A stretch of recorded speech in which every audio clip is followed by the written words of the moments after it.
That's not gonna do it. Hold on.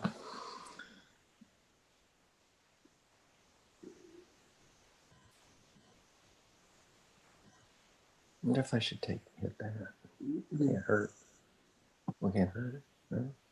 Sarah, I'm going to step away for 30 seconds to make sure that my parents were able to connect to that. Okay. I'll be right back. Try it over. Try the connection over. We are live. Wonderful. Well, welcome and thank you for joining us for this year's virtual Hall of Distinction induction ceremony. Although we cannot gather in person for this auspicious event, we are no less proud and honored to be inducting 4 distinguished alumni this evening. This year's inductees were selected by a district-wide committee who reviewed 20 applications and selected our 4 honorees this evening. I would like to thank our committee members, which include Board of Education member, Mr. Daniel Seidberg, Assistant Superintendent for Instruction, Dr. Mary Coughlin, Executive High School Principal, Dr. Raymond Kilmer, Fayetteville Elementary School teacher, Ms. Lisa Geraci, Eagle Hill Middle School teacher, Ms. Bridget Wanovich, and high school English teacher, Ms. Biz Wheeler. I'd like to thank them all for their commitment and support during this entire selection process. Now it gives me great honor to introduce those individuals who nominated our honorees. Now, before that, I believe we have a video that Ms. Gridley will activate.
Well, welcome to the proud tradition that is the Fayetteville-Manlius Hall of Distinction. And without further ado, I'd like to introduce Ms. Deborah Herman to introduce our first honoree. Thank you so much. I want to thank Dr. Tice and the selection committee of the FM Hall of Fame for choosing Indu for this prestigious award. I also want to thank Sarah Gridley for her working so diligently to make this ceremony a reality. So I know that Indu in her remarks are going to speak on her impressive journey after she graduated from FM high school at the Center for Disease Control and working her way to her PhD and her MPH.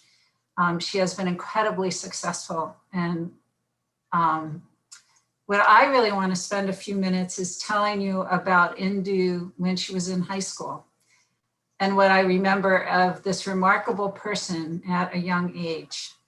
She graduated in 1980 from FM, and she was also an FM ABC program alumna.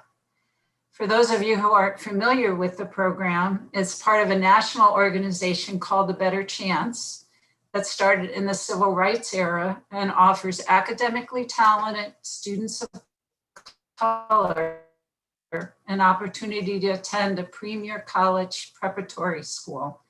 The FMABC House in Manlius is a part of the community school program of A Better Chance, where scholars live away from their home in a suburban community with an excellent public school, which was FM High School. So in 1977, Indu left her home in Ohio, moved into the FMABC house where she lived during the academic year with 2 resident directors, 2 resident advisors, and 6 other female students while she attended FM High School. And as we all know from experience, starting high school is challenging in the best of circumstances when you have a group of friends and you're familiar with your community. But you can imagine what it was like for someone who was brand new. Everything was new to Indu. Sharing a bedroom with another teenage girl, having surrogate parents who she didn't know, attending a high school with no one she knew except the 6 other students in the program. And I was one of the surrogate parents, resident directors at the time at the house. What impressed me the most about Indu was her courage, her integrity, and her analytical thought process, which was evident even at the age of 14. She always had a smile and positive attitude for any situation. She showed concern not only for herself, but for the greater collective of the house. And she was way wise beyond her years. She always strived to do her best academically and looked after everyone in the house, especially our golden retriever, Zorba, who she loved to take for walks in the village. I believe my co-director, Ira Baumgarten, who's listening on the YouTube, put it best in describing Indu, that even while she was in high school, she approached everything as a scientist with an incredible mind who also had the biggest heart. We are sure that this is one of the reasons that she has had such a successful career with the CDC.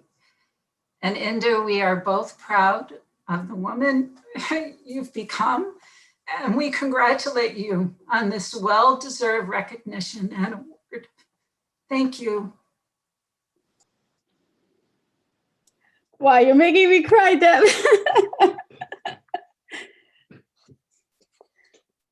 Well, thank you, Dr. Tice, Deb, and the FM School District. I'm both humbled and honored, as you can tell from my voice. Sorry. So my journey, as Deb said, really began from Cleveland, where I grew up, to Manlius via the ABC program. And I'd like to thank my own family for taking the leap of faith and putting me in the hands of a very different community with very little ties. So what I really need to start doing is thanking the community members who supported the ABC program and continue to do so today.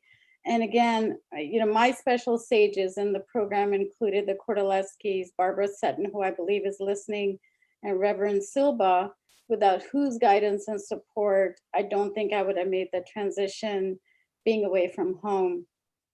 And special thanks really goes to Deb and Ira, and Zorba, I think, saved me as being my constant companion.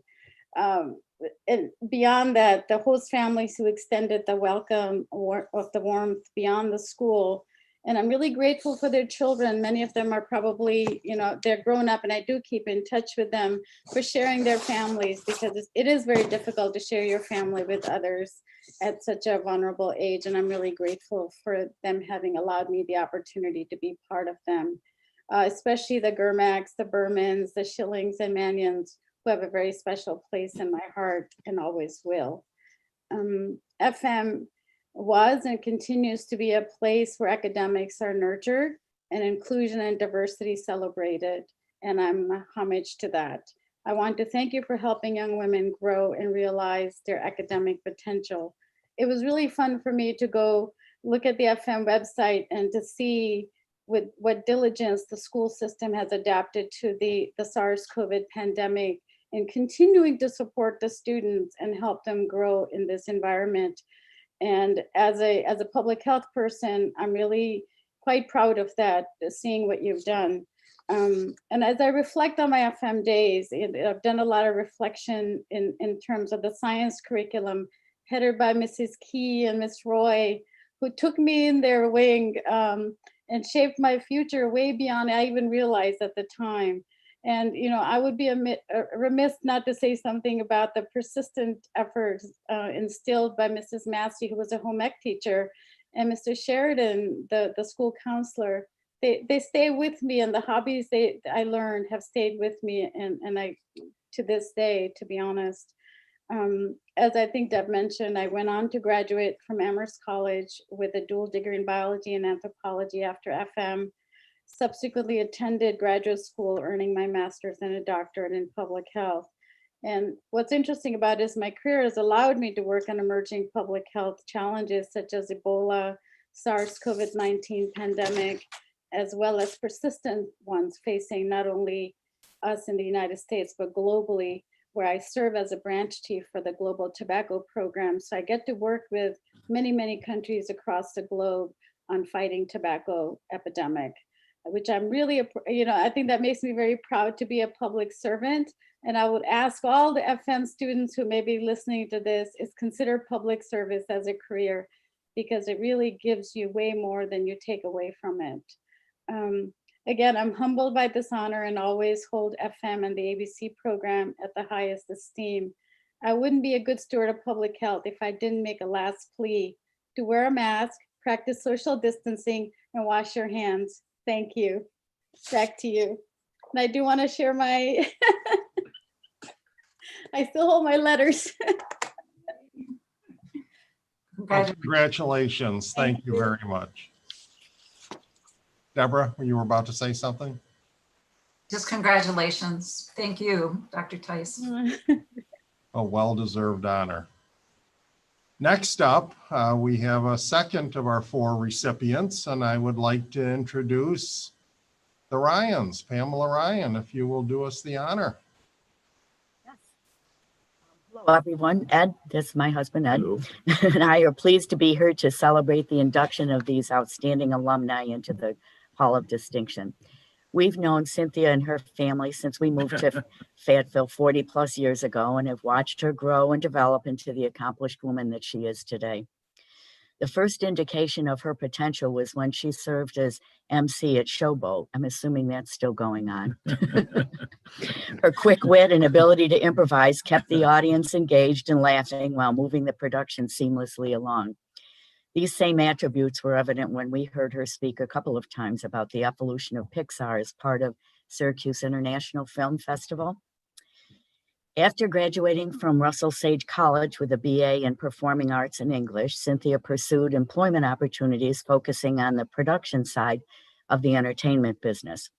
Her various roles at Nickelodeon and New Wave Entertainment prepared her well for significant achievements in her career at Pixar Animation Studios, most currently that of Director of Studio Mastering and Operations.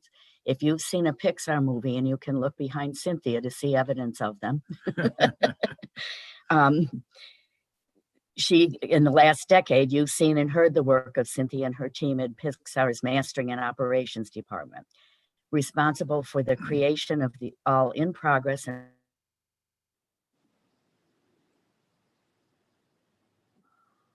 final deliverables for teams for Incredibles 2, Coco, Finding Dory, The Dinosaur, Inside Out, Monsters University, Brave, Cars 2 and 3, Toy Story 4, and the most recently released Soul.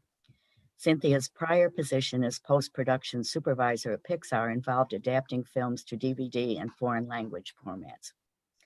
She's been honored by the Distinguished Leadership Award by the Advanced Imaging Society at its Entertainment Technology Awards ceremony in California. Locally, Cynthia's accomplishments were recognized when she was featured in Women of Upstate New York magazine. As you see here tonight, FM schools give graduates a sound education for success and should be proud of these inductees' accomplishments. Congratulations, Cynthia, on achieving this well-deserved honor. Thank you so much, Mrs. Ryan, Mr. Ryan. This means a lot, especially coming from the two of you. I'm a proud member of the class of 1988, and I should say that I did toy with the idea of using my opportunity to speak to you today to quibble about USA Today's rankings of Pixar's 23 films that they published last week, until I saw that they picked Monsters, Inc. as number one. Monsters is my favorite Pixar movie, as it's the one that inspired me to want to work for the studio. When the movie came out in 2001, I was working for Nickelodeon at the time, and they arranged a special screening of Monsters for us. And as the credits rolled at the end of the film, I turned to the person sitting next to me and I said, I'm going to work for those guys. While acknowledging the inherent privilege which many of us from the FM community walk through the world, I credit the education that I received there, in which we were encouraged to reach for the challenging, for the seemingly impossible, while with making this a goal I was able to achieve. It's worth noting that I celebrated my 15th anniversary with the studio over the weekend. I was one of those rare birds at FM who went all the way K through 12, from Enders Road to Eagle Hill to the high school. And this may be more common nowadays, but I think there were only 7 or 8 of us in the class of 88 who could say that was true.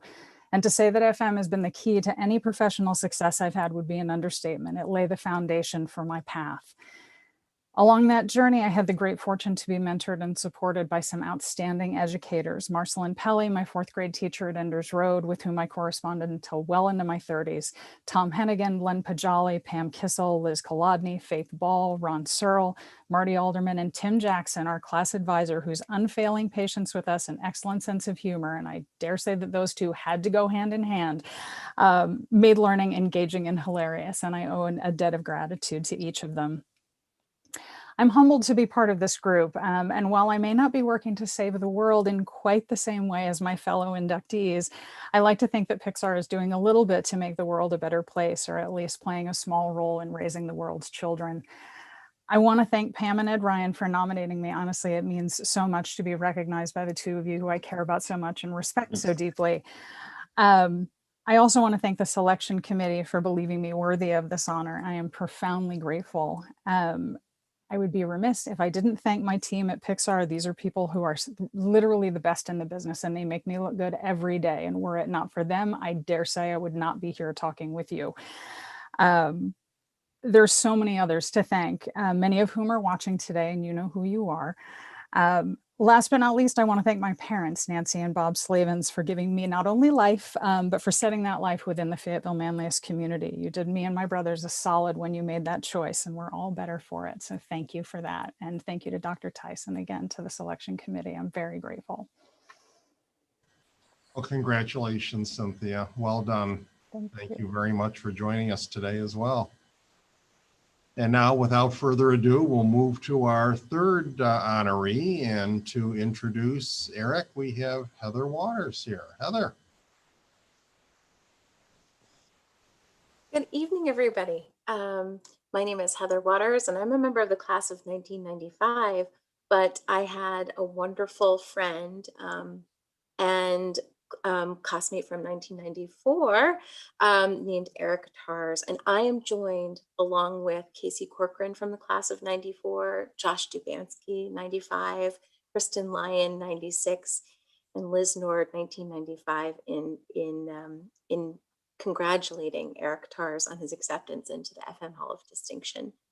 Eric's career and character reflect FM's commitment and values, and he has made an outstanding social contribution by leading a movement around decriminalizing homelessness. And his policy work and advocacy has been recognized by governments and organizations on the local, state, national, and global level. We are so lucky to have Eric as a Hornet.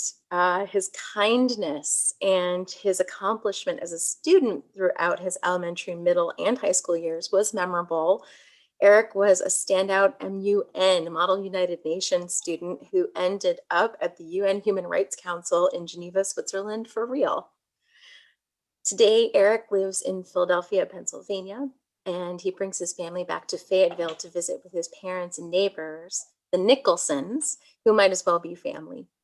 Affectionately called Eek by many, Eric travels to cycle with FM classmates, and he teaches his daughters to skateboard. Eric serves as the National Homelessness Law Center's legal director, leading its human rights, civil rights, and children's rights programs, and managing its cutting-edge litigation, strategic policy advocacy, and outreach and training. Eric helped spearhead the launch of the Law Center's national, this is hashtag Housing Not Handcuffs campaign, which purports that whether or not one looks at it from an economic, moral, or legal perspective, providing housing is a much better option than addressing homelessness by criminalizing it. Eric has served as counsel of record in multiple precedent-setting cases, including Martin v. Boise in the Ninth Circuit, and he's frequently quoted in national and local media, including NPR, Associated Press, the New York Times, the Washington Post, and Vice News. And in late 2019, so this is a fitting time to honor Eric as well, Human Rights Magazine named Eric and his colleagues human rights heroes for their work on behalf of those experiencing homelessness and poverty, their commitment to improving the conditions of those suffering from economic injustice, and their dedication to advancing human rights domestically. He was also recognized by the American Bar Association. One thing that's great to note about the case that went to the Supreme Court, they decided not to argue the case and let the Ninth Circuit, so Martin v. Boise, went to the Supreme Court after the Ninth Circuit, but they decided not to argue it and let the Ninth Circuit court ruling stand. And as a result of his work, the incoming Biden administration has named housing as a right for the first time since FDR. So, you know, I have a few more things to say because this man is a treasure to all who know him, and I'll be done in just a moment and let him speak. But, you know, Eric was also a fellow with Global Rights' U.S. Racial Discrimination Program, and he consults with the Columbia University Law School Human Rights Institute, U.S. Human Rights Network, and he currently serves as the vice chair there of the network's board.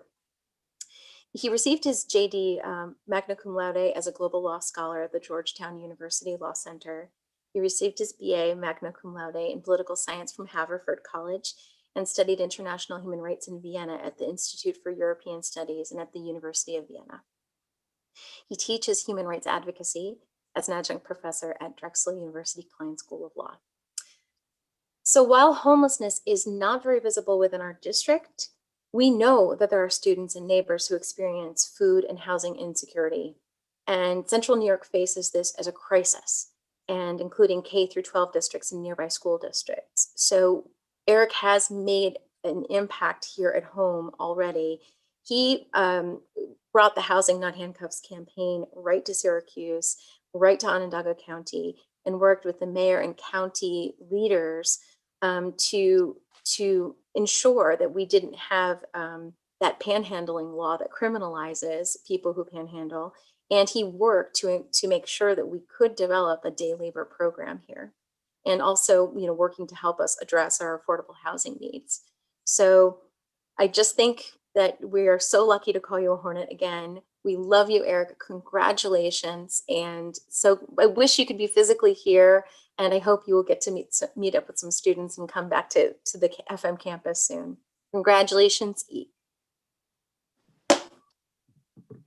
Thank you so much, Heather and Josh and Casey and Kristen and Liz for nominating me, and to Dr. Tice and the committee for selecting me. This is the first award where I'm actually expected to give some sort of acceptance speech, and now I finally understand why all those Oscar and Emmy acceptance speeches are all thank yous. This strong feeling of gratitude I have tonight that makes me feel that if I deserve this award, then so do the many others who helped get me to this point and continue to support me. So I'll start with thanking my wife, Melicia, and my daughters, Mona and Opal, because they are the ones who are there for me daily, and my parents, Sandy and Arvo Tars, who got me through my years at FM, with all the ups and downs that included. I've reached out also to many of the FM teachers who are part of making me who I am, and I've thanked most of them individually already, so I'll avoid listing all of their names. But I do have to call out Barry Miller, who's literally tens of thousands of extracurricular hours on Model UN led me from practice sessions in his classroom to the actual sessions at the Hall of Nations in Geneva. As a human rights advocate, I must also thank the Onondaga Haudenosaunee tribe, whose land I grew and learned on. I would not have had the privilege of getting the education I did without the value of their stolen land being added to our school budget, compounding annually. I also owe much to the federal government's mortgage subsidies, which helped to build wealth and opportunity in the Syracuse suburbs, a benefit which accrued to white families but was denied to many Black and brown ones. And my hope is that every current FM student learns these truths during their time at FM, as the gratitude for that opportunity is important to guide us all on our way to a more just future. I've always been aware that but for the accident of my birth in this country, I could have grown up in a refugee camp like my father did, and I've always felt that I'm therefore obligated to use the privileges I have to help others. And for the past 15 years, I've been lucky to be able to focus my career on protecting the civil and human rights of people experiencing homelessness. With the writing skills from FM's English department, the creativity from its arts programs, the global and civic awareness from its social studies and foreign language teachers, and analytical skills from math and science teachers, and of course, the incredible friendships I fostered along the way, I have been able to make a difference. Work I've done from the UN and Geneva to Congress and the Supreme Court means that people experiencing homelessness are sleeping safer tonight than they were before. And so on behalf of myself and all those who find themselves without housing or who never become homeless as a result of my efforts to prevent it, thank you to FM for this recognition and for the education that led to it. I look forward to future visits to FM and giving back in person once it's safe. Thank you so much. Thank you, Eric, and congratulations. And now, last but not least, we are honored to have Dottie Andrews here to introduce Michael. Well, thank you, and thank the district, the selection committee. In 2017, I attended my husband's 50th Fayetteville-Manlius High School reunion. And the reunion committee arranged for a tour of the high school. And what really stuck out with me was the Hall of Distinction and all the very impressive contributions that these former students have made. It got me to thinking about Michael's contributions to the plight of children with burn problems and orthopedic problems, and how Michael helped to educate the public about the first-class free care at Shriners Hospitals through Shriners International. The care at these hospitals is state-of-the-art and free to all patients, regardless of their family's ability to pay. I nominated him based on his many accomplishments with this organization, and I'm excited that he was chosen for this recognition. It is well-deserved and quite an honor. Thank you again.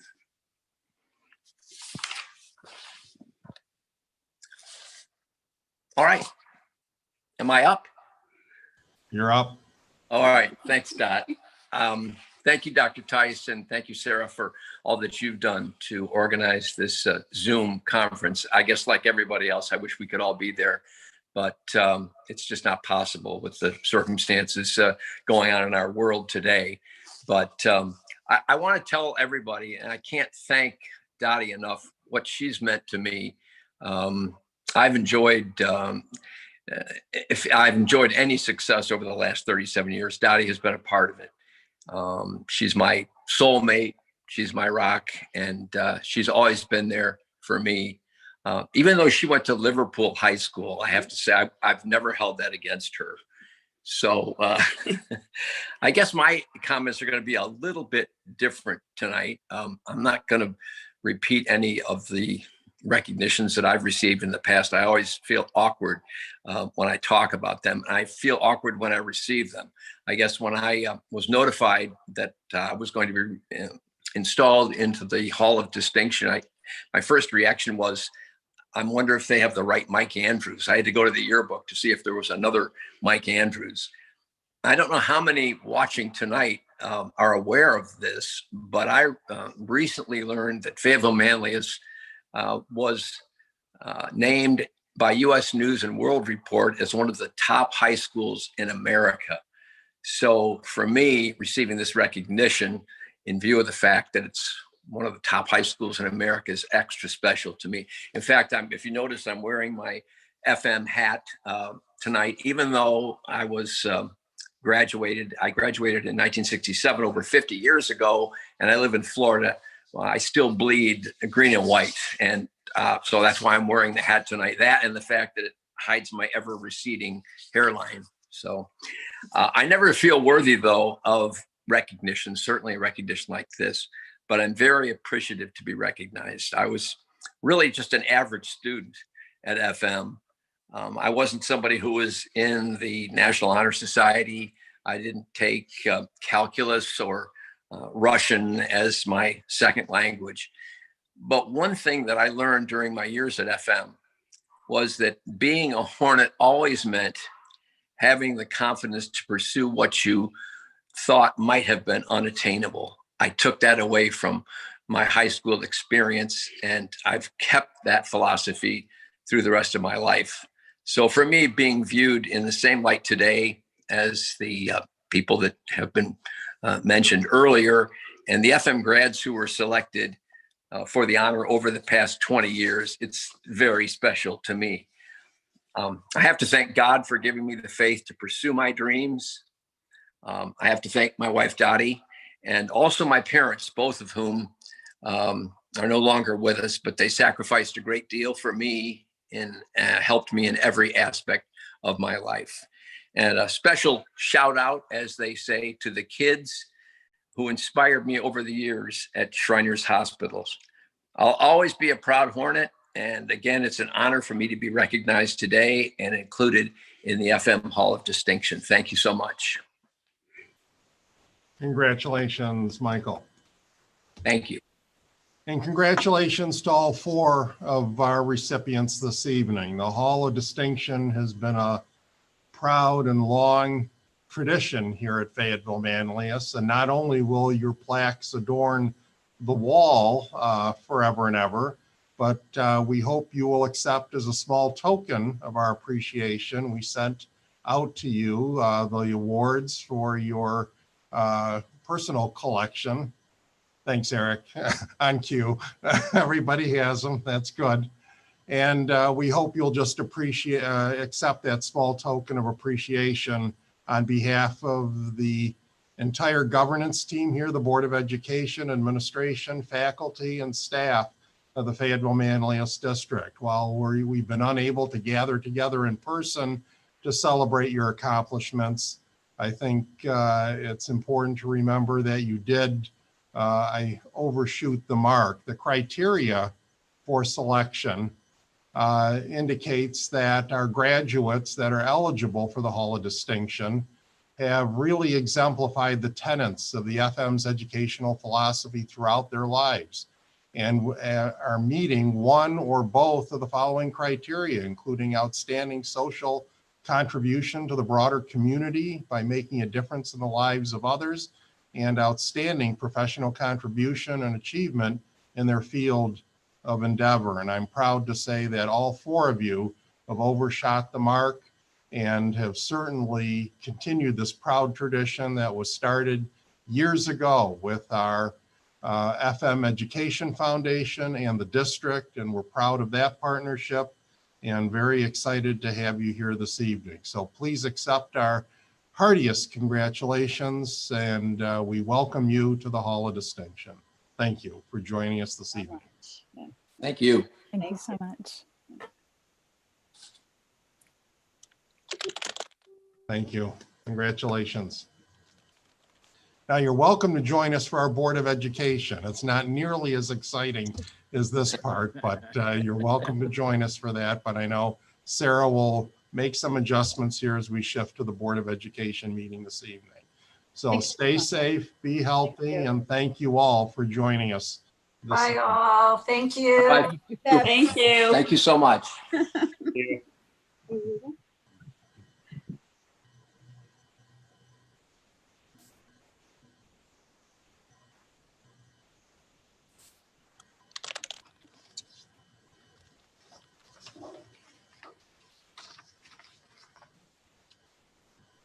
Same site, or do we go to a different?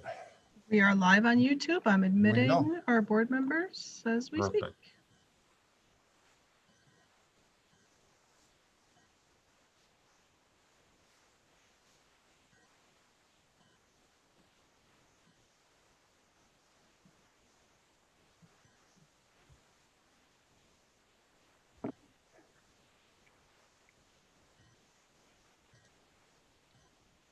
Good evening, everyone. We are live on YouTube. Please bear with me while I make sure that we have everyone.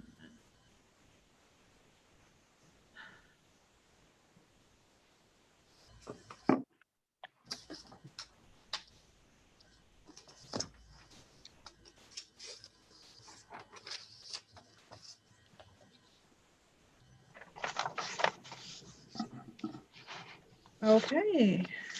Oh, one moment, please. I do have one more board member.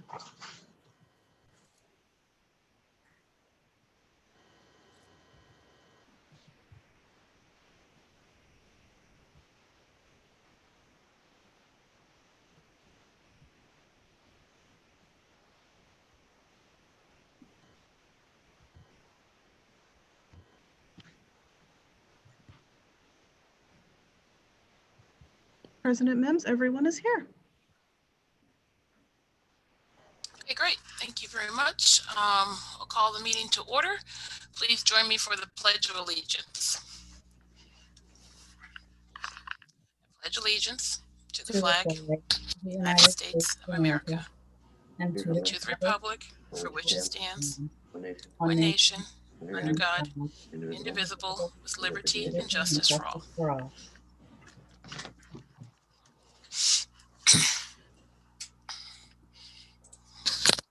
Next on the agenda is approval or revision of the agenda for this evening.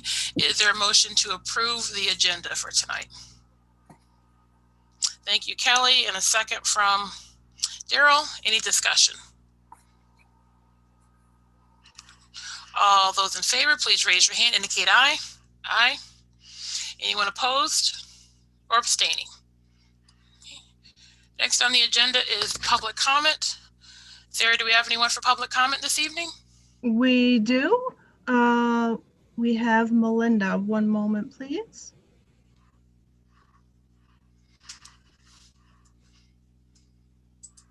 Good evening, Melinda. You are live with the Board of Education. If you could please unmute and turn on your camera.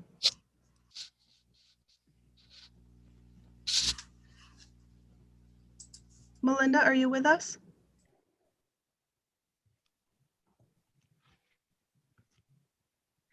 Melinda? One moment, please. We do have one other person for public comment. Okay, sorry, I didn't know how to unmute. I'm good. Can you turn But I'm your not sure camera how on? to turn my camera on. This is brand new. One moment, please. I will send you a cue for that. Thank you.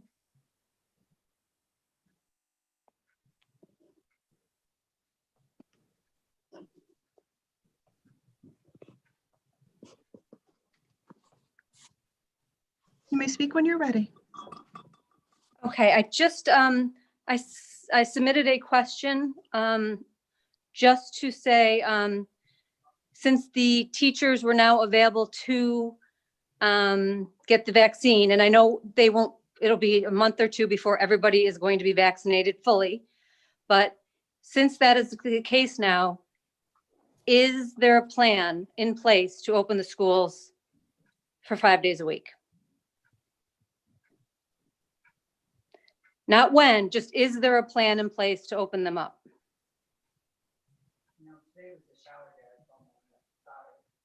It was supposed to be. It was, but Dr. Tice, do you want to address that when you do your superintendent's report, or did you want to address that one now? I'm going to be addressing quite a bit in the superintendent's report, but we are taking our direction for the reopening plan from the guidance that was issued from the New York State Department of Health and from the Board of Regents. So as that is modified, you are correct. We will develop a plan accordingly. So right now, there is no plan to have any, there is not a plan in place to get the students back in there. No, our current reopening plan is based on the guidance that was released in mid-July. So until that changes, we forge ahead with that. When that changes, then we can make modifications. And I believe we have indicated that we're willing to do that going forward. Okay, even though that is just a guidance, it's not mandates, it's just guidance from New York State. No, it's the guidance for the reopening plan. We were released in mid-July, as you know, and we were required to submit by July 30th. Right. It's a guidance though. It's not,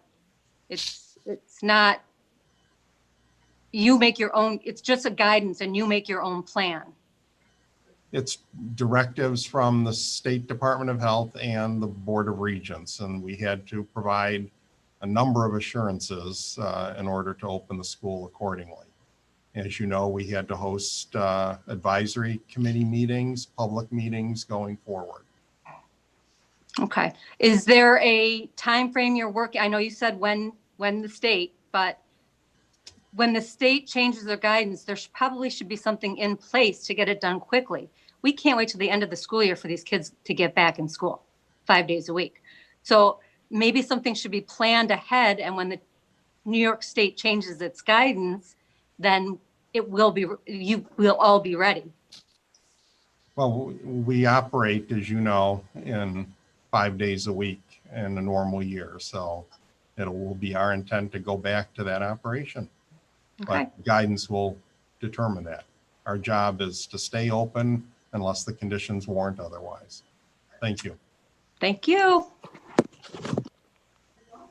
Waste of time.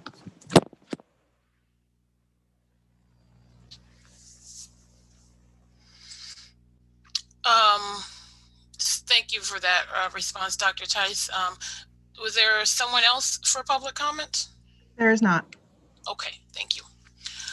All right, President's report. I'm going to forego a President's report tonight. We have a lot to get to with the Superintendent's report with reopening and other items on the agenda.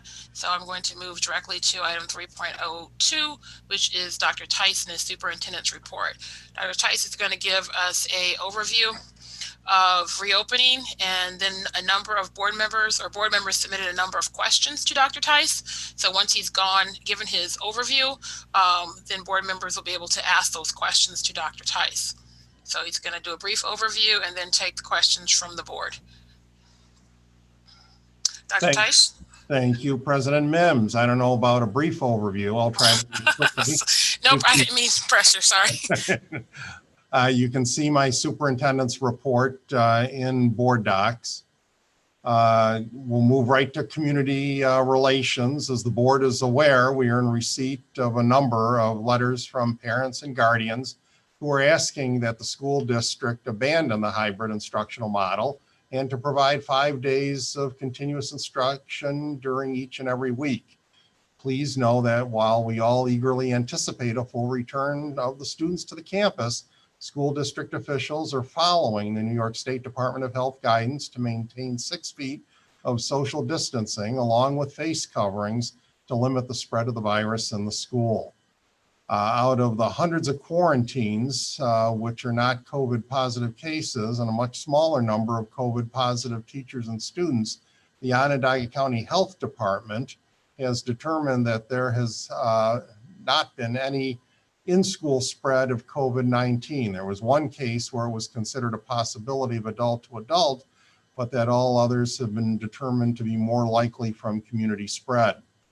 In the area of administration, I'd like to thank the administration and the faculty for their flexibility in allowing families to transition in between the in-person, hybrid, and remote cohorts. As you might expect, flexibility was a key factor in our reopening plan, but it still means a lot of work for the teachers, counselors, and administrators in ensuring that students remain engaged in learning. That being said, we are working hard to remain open unless the conditions warrant otherwise, as I just said earlier. As you may be aware, we look at the local data regarding the availability of substitutes, as well as the number of quarantines. For example, when we had too many students under quarantine in a building, we have transformed that building into remote for a short period of time. Since the County Health Commissioner has stated that there has been little or no spread in the schools, we know the benefits of staying open. As mentioned, we also look at staffing as a major factor. Currently, we are averaging teacher and teacher assistant absences around 50 per day. In previous years, the numbers were actually higher. You may ask why the decrease. Well, we have not authorized any professional development and conference attendance this year. So we continue to monitor the staffing situation for the entire district, as well as each individual school building.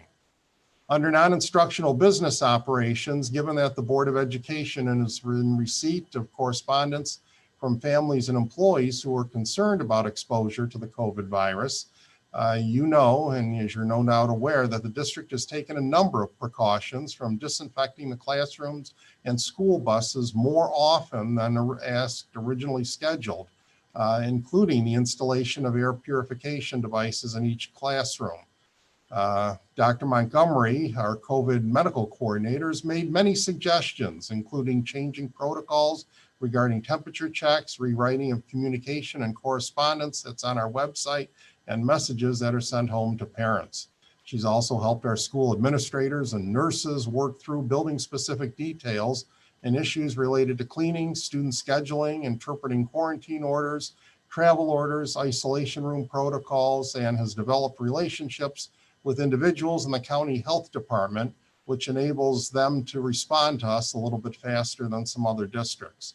A more detailed list can be found in your backup information that Dr. Montgomery provided.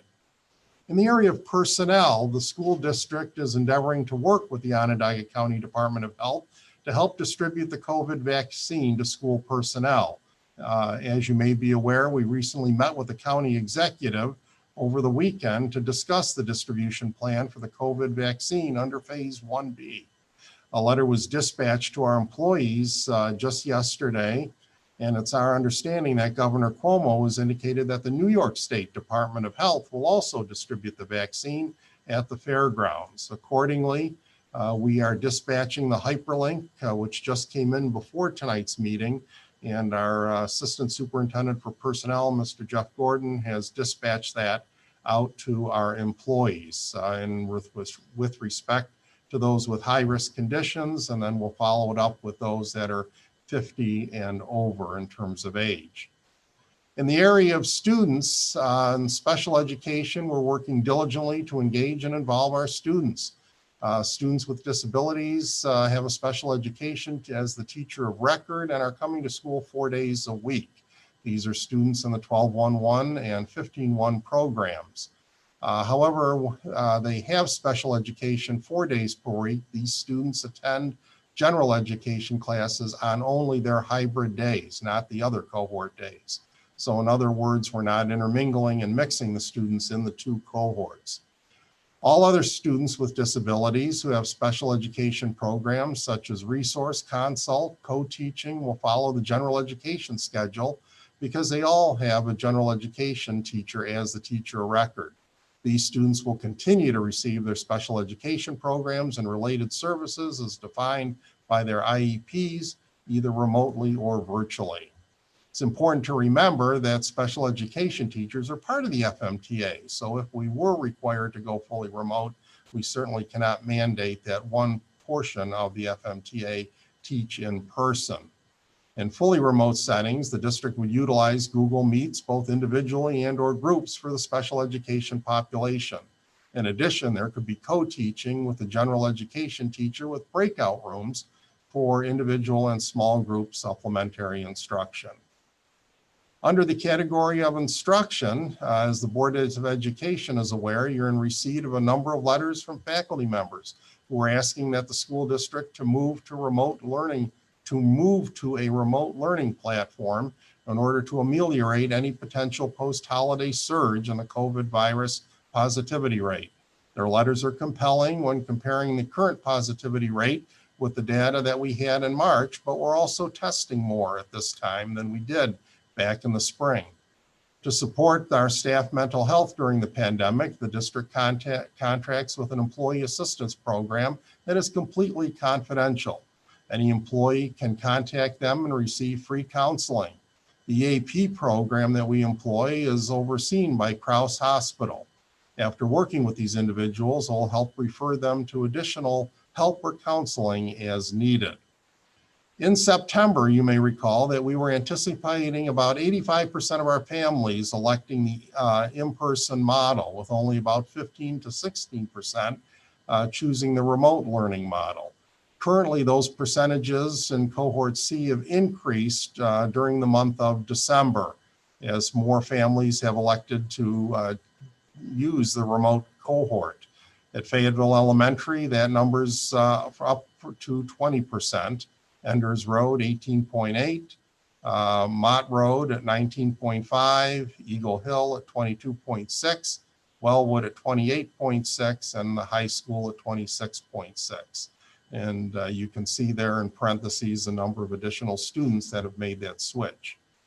I know there's been some interest in remediation, and the district will continue to offer high school summer school as well as opportunities for grades 7 and 8 through BOCES. If we have the opportunity to have students in person, we'll also be offering our K-2 early literacy program for selected students. There will be online programs that students have been using during the school year that will possibly be able to be used for summer review of basic skills. There will be a dedicated effort this summer for curriculum review and realignment. Finally, there's an elementary advisory committee that includes representatives from a group of teachers at the elementary level. The committee is examining challenges and ways in which we can improve the existing hybrid model. So I know that's a lot of information. I tried to be brief, and I know that a lot of the board members have additional questions or follow-up questions regarding the pandemic. And so I'd like to turn it over to the board members if they have specific questions. And I know the district office administrative team stands ready to help answer those questions that you may have for a particular area. Thank you. Thank you, Dr. Tice. I had a couple of questions, but I did want to start with the public comment question, which is that if once we receive guidance that, or directives that allow us to open full time 5 days a week, aside from, we'll have to allow some adjustment periods for, clubs to get back up, and there'll be separate guidance about athletics or whatever, and just some adjustments for people being back in the buildings.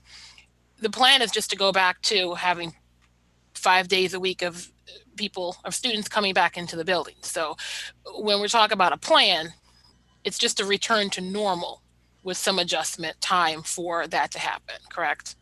Yeah, I mean, as everyone knows, it's the square footage of our buildings, the 6-foot social distancing with masks. We anticipate that may be alleviated going into the future, especially with the distribution of the vaccines.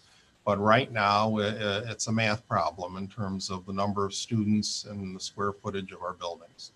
That'll determine whether we can get back for the 5 days a week.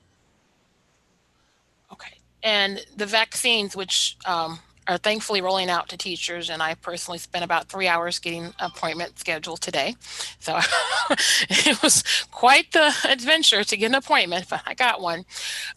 There was supposed to be, there was like a link that was sent out for teachers who have like high risk, but just in my district where I teach at, everybody's going and registering. So does the county have like a amount of vaccine that it is setting aside now for those teachers who are high risk? Because right now it seems like everybody's just going for every appointment, and I don't know if that's using up, like, have they set some aside? There's a supply chain issue in terms of the availability of the vaccine. And under phase 1B, the county can only earmark a portion for educators. It has to earmark a portion for law enforcement and so forth for all the different professions outlined in phase 1B. So right now the county is trying to be strategic, targeting high risk populations first, then those that are 50 years of age or older in terms of triaging. But I also know the New York State Department of Health is trying to open a distribution center at the fairgrounds starting as early as tomorrow. And I know other counties, which I think have a proportional amount of the vaccine, have opened their doors as well. So I think everybody's trying to expedite this. Initial estimates were thought to be finished in April. I think there's some ambitious estimates that in a month and a half, it could be rolled out. But I believe that they're using the Moderna vaccine right now, which requires 2 inoculations, an initial one, and then another one later in the process. So this will take a little bit of time to roll out. Mr. Gordon, anything to add on that I forgot? No, I think as you might expect, everybody is moving as quickly as they can. And so when that happens, sometimes there's a bit of overlap between some of the governmental entities, and we're trying to help our staff any way we can navigate that confusion. So there was, as Marissa mentioned, a registration process for those staff members who indicated that they have one of the CDC listed high risk medical conditions. And all it really gave them was a link prior to everybody else getting the link, is the way it worked. And that was just for the county. And then of course, New York State, as Dr. Theis mentioned, just this morning announced a quite ambitious project out of the state fairgrounds. And so a lot of people started to sign up there. That's open to anybody in 1B. And so that obviously opened up the floodgates a bit. And then of course, there is nothing stopping individuals from looking in other counties. And we have had many staff members who have traveled to Cayuga County and also to Madison County, by knowledge. And I actually heard of a few heading to Oneida County as well. So, you know, it's not something that we can head up and tell them they can only go to one place or the other. They have the right, and as 1B, members of 1B, to go wherever they feel there's an opening. And we're just trying to help as the best we can, get them the information that we know is accurate, as opposed to the rumors of 4 openings in Oneida. There's no point in sending out a link to 750 staff members for 4 openings somewhere off in the distance. So it's a difficult balance, but I think the teachers, from what I heard today, many staff members are moving along fairly quickly. I've got a couple more questions, but I'm going to ask one more before I toss it off to someone else, and then I'll come back to mine. So what changes have we made to COVID safety protocols and procedures since the beginning of the school year, based on state guidance, feedback from staff, and/or Dr. Montgomery? In your backup information, there's a list of some of the things that Dr. Montgomery has helped us with. I mean, as you know, too, we are disinfecting more often than the guidance requires, in terms of, I think originally we said we were going to do a deep cleaning on Wednesday and over the weekend. Well, we're doing it every night now in terms of our Victory Innovation sprayers with the hospital quaternary disinfectants. We're also disinfecting the buses more often between runs, and the drivers are helping to wipe down the high touch areas. As you know, too, we've purchased the air purifiers for the classrooms. Originally, we were looking at putting those air filtration devices into internal spaces, but we ended up being one of the few districts that purchased them for every classroom in the district. Mr. Furlong, anything that I'm forgetting? About the only thing I would add is there have been certain requests from faculty or administration related to try and disinfecting certain areas more often than once a day, and we have done that. You know, we field requests, and we take a hard look at them, and if there's something we can accommodate within the guidance that has been set out by the New York State Department of Health, then that's something that we've been trying to do. Could I add, just to answer Marissa's question, and many of you know this, but in addition to those kinds of safety protocols that were discussed in terms of cleaning, et cetera, it's important to remember that since July and August, things have evolved from the Department of Health and have changed our protocols here. And I would consider those safety as well. So things like the change in the quarantine length, certainly the change in the travel advisories. We've been through at least probably 3 different protocols for travel advisories since it came out. And every time that happens, it affects a new group of families and staff members. And so it's quite a challenge. And Dr. Montgomery in particular has been very helpful in helping us and the nurses understand those changes and work through those intricacies, because you might think it's straightforward, but there's always these unusual, interesting cases and situations where it's not as clear cut. And so we have to work through all those. And so it takes some time. So those changes have been pretty dramatic when you go from a 14-day quarantine to a 10, and when you go to the new rules for travel advisories, which are, you somehow have to know whether or not somebody was tested in a previous state and then here for 4 days and then tested here. Otherwise, they have to be out for the full duration. So keeping track of all that in the buildings is quite a chore, but very important to do. Thank you all for that response. Other board members with questions?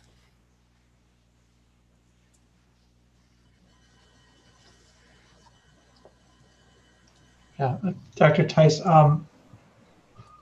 look, obviously this is one of these really difficult push-pull situations, where everybody's supposed to be on one side and best interest of the students governing everything that's done. And we've got, obviously there's 2, I don't want to call them competing sides, because everybody's got the same ultimate interest of many families preferring 5-day-a-week schooling, which you've been very clear as to the reasons why we can't currently do that. And on the other hand, as you said, we've heard from many teachers about having great concern about being open last week, this week, with the numbers having increased, and not knowing what the holidays were going to do and not knowing where we're heading. I'm really interested in metrics. And one of the things that you had said in your report was that we would continue to work hard to remain open unless the conditions warrant otherwise. I'm really interested to know what does that mean? What are the metrics we would be looking at that would change the current hybrid plan to a remote plan, so that we know and so the faculty knows clearly what it is that would drive such a decision? Well, I think it's twofold, and Mr. Gordon can jump in here too. It's external and internal. It could be as a result of quarantines, where we would have to drop, and I'm the one that fills out the dashboard survey every day. We could end up shuttering a classroom, we could end up shuttering a building or the entire district. It doesn't have to be an all or nothing response, but we can take a look at the number of quarantines involving students and faculty and staff, but it's also the supply and chain issue as well. Can we provide adult supervision in the hybrid model in order to keep the buildings open? We realize that's a connection for the students. A lot of them look forward to those 2 days to be able to come into school So if we have the availability of substitutes, we are all in likelihood going to remain open.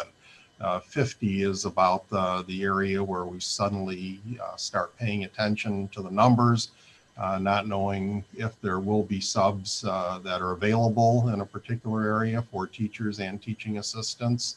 And so there have been times when a building has been balanced on the head of a pin, but thanks to Mr. Gordon and the work of his department, have been able to fill the positions going forward. So right now the metrics are local. We would certainly pay attention to county metrics. If the Onondaga County Health Department or state metrics, if the governor weighs in, much like he did back in mid-March, that certainly would, in terms of the spread of the virus, I think raise our concern and awareness. In talking with the county executive yesterday, he indicated that there's been a slight increase, but that has removed any decrease that occurred after Thanksgiving. So can you define it as a post-holiday surge, or is it just leveling out of the curve? But we've seen a decrease, correct, Mr. Gordon, over the last few days in terms of hospitalizations and positivity rate. I mean, it might not be enough to write home about, but it's certainly leveled off. And extrapolating that into the future, what could happen? We're coming out on the other side of the 10-day quarantine from the New Year's holiday. Anything I forgot, Mr. Gordon? Oh, I think that you do quite well, thank you. I would mention maybe look at it a little bit differently, or maybe to help you look at it a different way would be information related to the county and the state. We work closely with county leaders and the state leaders. So when we're talking about countywide data, we work closely with Dr. Gupta, and Dr. Tice works closely with Dr. Gupta and Dr. Montgomery as well. So looking at countywide data, we turn to Dr. Gupta for their support in looking at that, because we have a fairly large county. But then we look at local data, and of course that's ours to look at, and we have to look closely at that. That's literally done every day here. And I was talking to Dr. Tice earlier, and I'm sure people realize it, but you may not know what it looks like on a Sunday to be working with lots of different people, texts flying back and forth, and checking every bit of data before we're sure we can open the next day. So it has to do not only with staffing issues, but we also look at the number of quarantines that are occurring in our building for our students as well. So you ask what might cause us to go remote in a particular building. Well, it's either a staffing issue, perhaps, but it could also be is the percentage of quarantines or isolations going on in a building for students so high that it doesn't make it worth opening. I think we know and we believe pretty firmly, although others might disagree, that Dr. Gupta has made it clear to us that the transmission within the school has been, if not exceedingly low, it may even be zero. And so the safety concerns, I will not invalidate someone's safety concerns, but the reality is that's not where the safety concern is. The concern is, can we safely have students in the building, and can we supervise them appropriately? Because the protocols seem to be working quite well. But we do that literally every day. So it's not as though we say we're going to stay open for 2 weeks and we'll check it again. We're literally doing this every day. So every day it's a question of, will we open tomorrow?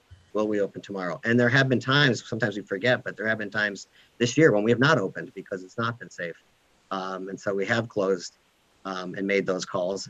And similarly, I'll just mention that Dr. Gupta has made those calls, or helped us make those calls at times as well in a couple of buildings. So all of that input is helpful, but that's the metric I believe that we use locally. And it's not something we wait a week and see. We're literally having discussions every day, so much so that it's become a major part of our job every day, as you might imagine, to do that. But safety is always the number one concern. I don't think anybody envies that in those calls. I guess just to follow quickly, I totally understand the local decisions based on number of teachers, number of classrooms, and whether there's enough students. When we started this awful ordeal back in the spring, there was a metric that was set that if a region's positivity rate went above X, then schools would be remote. And it seems like that metric, as a hard number at least, doesn't exist anymore. Is that accurate? That number was, correct me if I'm wrong, Dr. Tice, you're talking about the number set by either the governor or the county. Yeah. And so again, those weren't locally derived percentages, I guess is what I'm saying. So yes, it does seem like that's been a floating, that like many things has changed several times over the last 6 months. I would assume that it's partially because of the, again, low transmission rate within schools might play a role in that. Originally, there was some hard numbers, and then I think the next phase, or maybe it's the phase we're in now, was hospitalization rates and bed availability became the issue recently. So yes, you're absolutely right. The governor has changed that several times. Okay. So I appreciate that. So that's on the question of what would it take to cause us to go remote.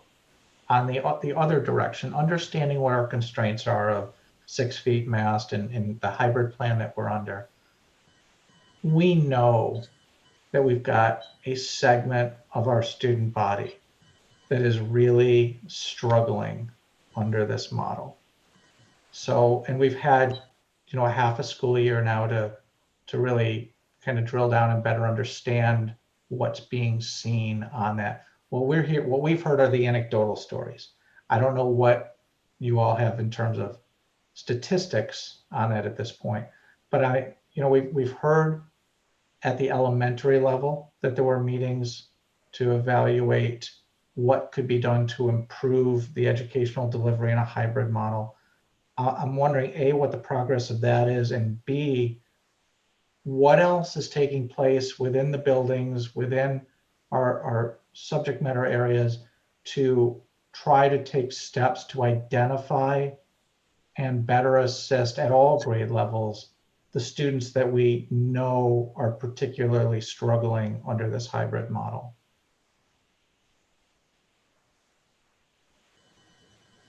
Well, we certainly, and Dr. Coughlin can jump in here in a second, and working with the building principals and the faculty, we have to remember our reopening plan is different than what a lot of other districts offered. Some offered more of a generic model, just plain social studies, English, math, and science. We've tried to maintain all our electives going forward. Another thing we did in our reopening plan is to keep the teachers the same. That comes at an opportunity cost. That's a lot of work for our teachers right now. And as you've read in the letters, they think that it's not appreciated. Oh, it's very much appreciated. And I hope our community understands that and appreciates it very much. A lot of families, as you know, shifted in December to remote because of the fear of a quarantine messing up their plans, for the holiday season. And by having the same teacher and not having to switch teachers has afforded families a lot of flexibility and latitude, but that flexibility comes at a price too. So there's a lot of work in the current model that we're under now, and we realize that it doesn't appeal to all students, as you indicated. We're trying to engage. We know the counselors are calling home and trying to make sure that there's contact. We are trying to do more synchronous instruction this year. We're trying to deliver more print materials to engage students and use less screen time, but we've tried to keep our rich slate of activities and courses going forward to appeal to the students. But you're right. I mean, there are a number of students that just miss being in school for those 5 days a week. And I know the faculty in this model, they're working hard, and it would be easier if all the students were in front of them. And one day that will occur. It's just that people are working very hard in this regard to try to engage the students. And it's tough on a remote basis. Dr. Coughlin, is there anything that I forgot in that response?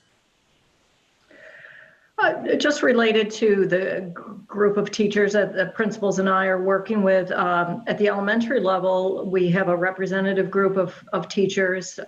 We've met several times and have identified challenges based on feedback from the committee, as well as feedback from all the teachers at team meetings and such.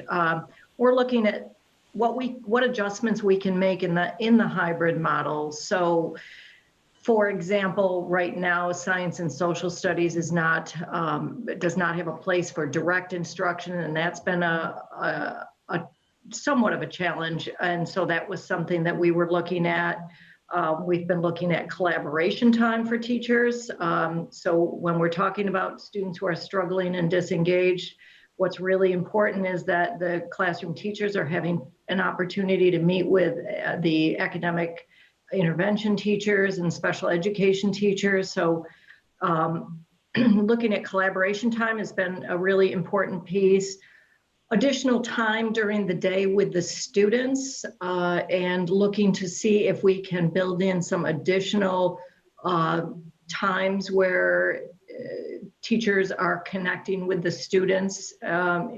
Maybe that's within a Google Meet, using breakout rooms within a Google Meet. So we're really looking at a lot of different strategies, and that's been also an emphasis with the professional development that we've had ongoing since the start of the year.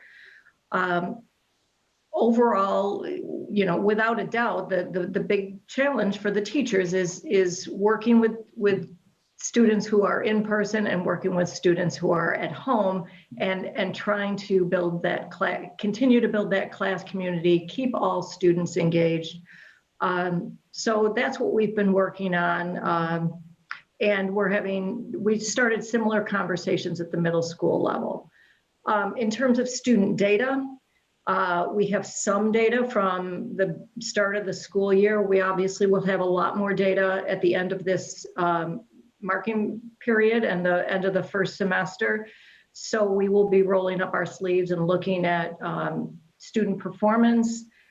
We also had to delay a lot of our testing at the elementary level, Ames web testing and benchmark testing. So that didn't occur in the beginning of the year, and that's actually going on at the present time.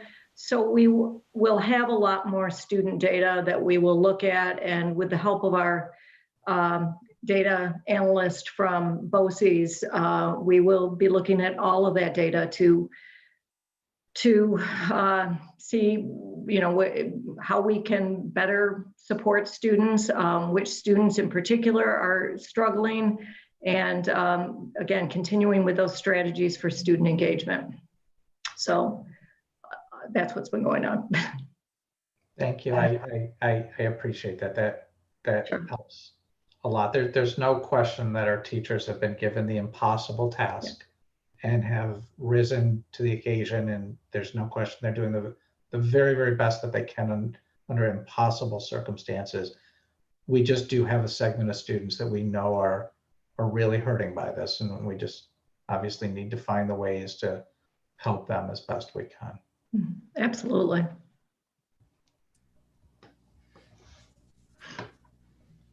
Dan, did you have additional questions? No, I'll be quiet for a little bit and listen to some others. Okay. And who else would like to go next?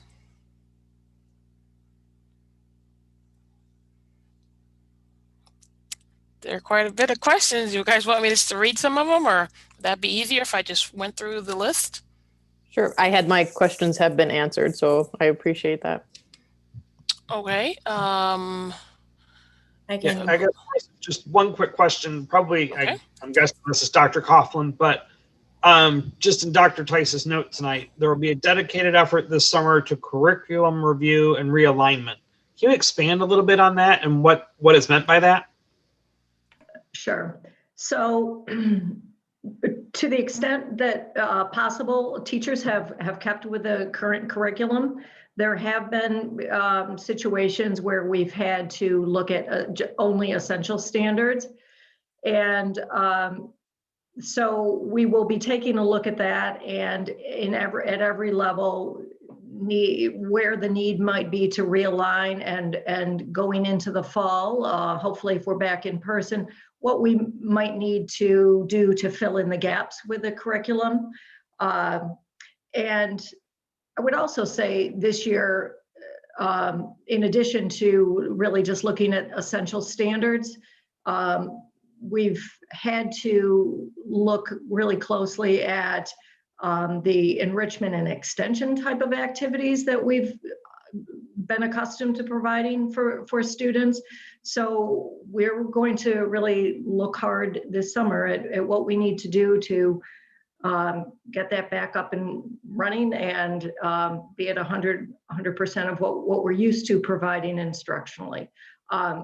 As Mr. Seidberg just said, the teachers have done a phenomenal job. And for the most part, we have been able to keep on track with the curriculum.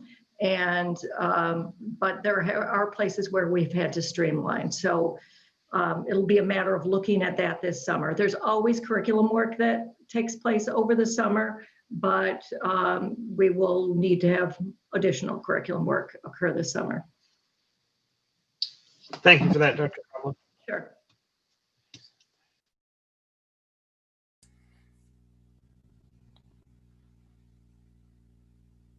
I can ask another one. The second half of my question has already been answered, but the first half is, how are we supporting the mental health needs of our staff? What programs are in place to support staff, and how are we evaluating the need for additional support? The second half was about students, but that's already been addressed. As I mentioned in the report, the employee assistance program is available for those that need it. We're trying to provide the staff development support on Wednesdays. I know we're using it as asynchronous instruction. It's still an instructional day. There are office hours for families, parents, guardians, students, but we're also using part of the day for staff development, as Dr. Coughlin indicated, to provide them with additional support. They are, as Mr. Seidberg said, doing the impossible. I had a chance to sit in a post-conference meeting today, but it's also been enlightening too. There's things that we have discovered that we may continue to use going forward, even in a setting, when things return a little bit more traditional. So I think our teachers have done a wonderful job, when life gives you lemons, to make lemonade going forward. But we're trying to be very supportive of the teachers. We've backed off of a lot of committee meetings, and our focus has been on instruction with the students. So we've tried to clear everyone's plate of a lot of the extra things that we do during the year.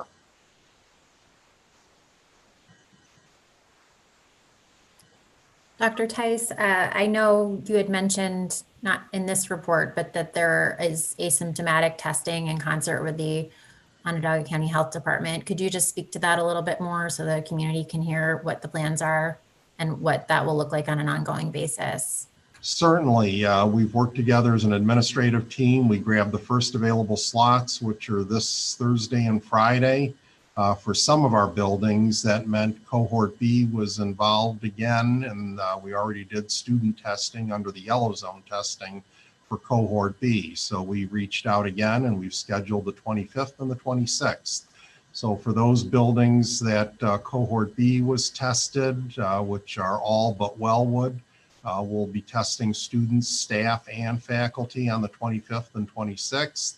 And for the one building, Wellwood, that had been tested in cohort A back on, I believe, December 7th, will be tested this Thursday and Friday for cohort B. So we're still trying to do the testing and to get a pulse of that going forward.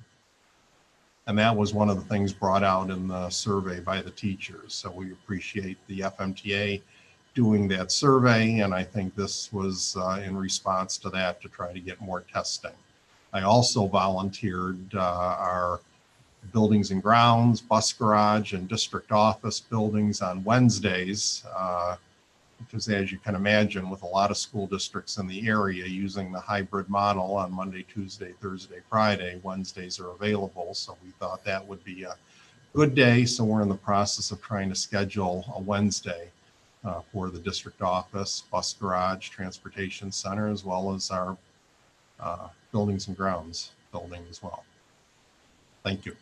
Sure. And just a follow-up question to that, hearing the pretty serious safety concerns that teachers have, whether it was in the survey or individual teachers writing to us as a board and to you as superintendent. I'm just wondering, are there any concrete suggestions or concerns that we've taken into consideration and will make further changes, or at least take those to Dr. Montgomery to kind of continue to further refine our safety protocols? Such as, I mean, we did take a look at the survey from the teachers, but as you know, as I said earlier, we're also exceeding in a lot of areas too, in terms of the air purification. We're using the sprayers more often on the bus to disinfect than what is required. The drivers are also wiping down the high touch areas in between the runs as well with the disinfectant. We're using the wipes in the classrooms as well as the hand sanitizer. So certainly we're taking a look at that all the time. And thanks to Dr. Montgomery's guidance and tutelage through this, it's been very helpful. But as I think Mr. Gordon said earlier, you know, the spread is not at the student level. I mean, I think our precautions, our protocols are working. But I think the letters that we received were concerns over a post-holiday surge. Yeah. I think there was a concern given gatherings or travel out of state that there would be a spread in the virus upon the return.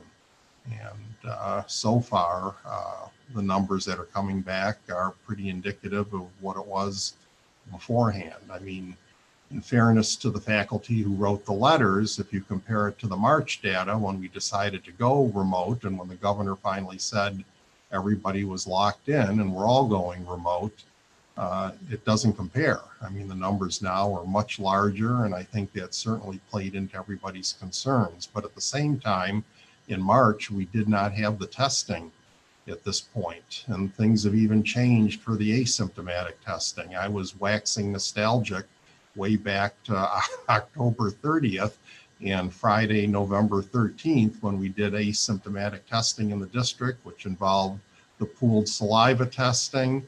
And now they've all moved to the Binax Now, which is the nasal swab going forward, not only for the yellow zone testing and orange zone testing, but also for the asymptomatic testing going forward. So I think we've had a lot more at our disposal in terms of the testing to try to keep a pulse on it. So I don't want to minimize anybody's concerns or fears, but as Mr. Gordon said, it's a daily feat in terms of paying attention to this, and whether it affects the entire district, one building, or one classroom. That's all part of the dashboard survey for New York. Thank you. Thank you. Just to go back to the vaccine distribution issue for a second, in your meetings with the county over the last, or discussions with them over the last several days, and the other county superintendents, was there any discussion about doing as they do with the asymptomatic testing, about bringing vaccination to the schools to expedite and simplify the vaccine process for educators, as opposed to this sort of free-for-all that's out there of bounce around websites searching for an appointment at some unknown location? There hasn't been anything definitive at this point. I suspect that it will be done going forward, especially with the New York State Department of Health indicating that they're going to operate out of the fairgrounds. I think it makes sense. As Mr. Gordon pointed out one time during one of our meetings, they could set up shop here on a Wednesday from 7 in the morning till 7 at night and take care of the entire district, having everybody on site. And it makes perfect sense than the free-for-all that's occurring right now. In fairness to the county executive, the idea was to triage and to start with our most vulnerable population first, and then age-wise, and then progress. But the bottom line in all of this, and I know you know this, it's the supply chain. The numbers that are available, I don't know if I'm at liberty to say, in terms of starting Wednesday and Thursday, and I hope to get more on Friday, but it's proportional, as I said, to the educators. They have to save some for law enforcement and the other professions listed in phase 1B. So I think right now the supply chain is the bottleneck. I think that's the gatekeeper to all of this. As that loosens up, I think they can go to one district to another. And think of the larger districts. I mean, we're one of the top 5, but even Syracuse City Schools and some of the others, they could set up shop here, not just on a Wednesday, but an entire week in some of these other districts in order to get everybody vaccinated. So if you listen to the governor, we were finger counting and thinking it would take until April. If that supply chain is improved, I think their ambitious schedule of getting everybody vaccinated within a month, month and a half is possibly realistic, but that supply chain is going to have to improve. And I'm hoping with that, to go back to your original question, they will give us the option of coming out to the individual districts. We may have to draw straws out of a hat, but I would rather do that knowing they could set up shop here. The one thing that they are very progressive about is having our staff do the testing and being trained in it. They sent a video out for that so that their clinicians at the county level can attend to the vaccination. So I think it's a divide and conquer at this point, and so we're trying to work collaboratively with the county. So I guess just two quick follow-ups on that is, one is can we make the request and maybe not waiting for them to come to a school by school plan, but can we take the lead and make the request and say we can provide the facilities and the people. We certainly have enough medical people in this community. If it's administrators of the injections, that's the bottleneck, other than obvious supply. But it seems like we should at least be taking the step to say we would like to host a site if we can, and if we can't, we can't. But at least to be. No, we can do that. But at the same time, not being presumptuous. A lot of it will depend. You're right, on the supply chain. And then the second question is just a statistics thing. I know we're not allowed to ask people their own private medical information, but has there been any discussion through the FMTA about any type of a portal or counting or disclosure so we can start getting a handle or an idea on how many or what percentage of our faculty have been vaccinated? Has there been any discussion about any reporting on that topic? I can answer that quickly because I had a conversation with Mary Petroulis today, a very brief conversation, but she offered that up if that we found that to be of value. So that's something we can pursue with Mary to do that through her office rather than us asking that kind of information directly. I think that would be valuable information for the rest of the staff and for the community to know. Absolutely. And if I could just mention, Dan, I think obviously your idea is great, and it would be wonderful if the county could come out and do that here. I just wanted to mention that last week, because we have a relationship with Walgreens, they do our flu shots here. I set that up every year. I did call them last week when we just found out that 1B was on the horizon. I think it was Thursday, and we'd been hearing rumors.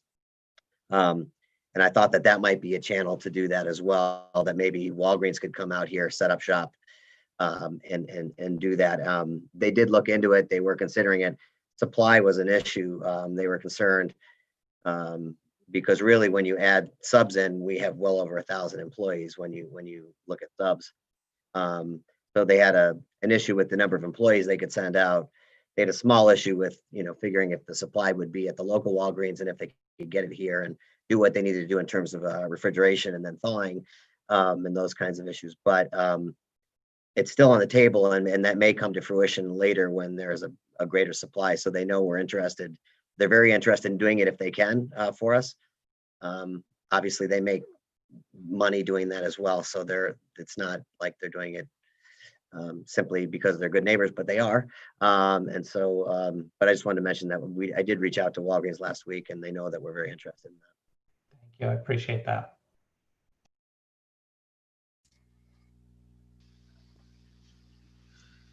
So Jeff, a follow-up, I guess, on that. With the vaccine that's come out, my understanding is that whether it's Pfizer or the other one, and I apologize if I pronounce it wrong, but I believe Medina, it is a 2-shot cycle, right? So we're getting everybody scheduled for their initial shots as quickly as we can, which I understand, which is great. At the same time, are they also given at the time they get the first shot a follow-up appointment that says come back to the same location in 30 days so you can get the next round? I can't speak to, I don't know if I know the answer to that, since today was the first day that we started to hear from people. I know that those that went to the Chittenango site today were not given a follow-up appointment, and that is a concern because now you're going to have people who are trying to get their first dose competing with people who are trying to get their second dose. Additionally, you may know this already, but if you get the Moderna shot, you must get a Moderna second shot. You can't get a Pfizer second shot. Now, having said that, the good news is that at the end of January, I'm going to knock on wood, Johnson & Johnson is expected to report out, and they have quite a bit of supply that they've been preparing, and hopefully the news will be good, and hopefully the FDA will clear that. And that's a single dose. So that's the first single dose that may hit the market here in the United States. So there is more supply coming, as Dr. Tice said. You know, Governor Cuomo talks a lot about our current supply and where we are and how long it would take if that supply doesn't increase. But we have to hope and believe that it's going to continually get more efficient in terms of its delivery, and also the supply will increase. But I don't know the answer other than, you know, one location. I don't know if, for instance, the state fair is going to schedule people on the way out the door. Certainly would be helpful. But from what I heard from today, that was not the case. County officials had shared that the contact information, that's why everybody has to register ahead of time, that the contact information would be used to send out the tickler, the reminder for the second shot. And in many places, they give the individuals who have been inoculated a card that indicates the date and whether it was Moderna or the Pfizer vaccine.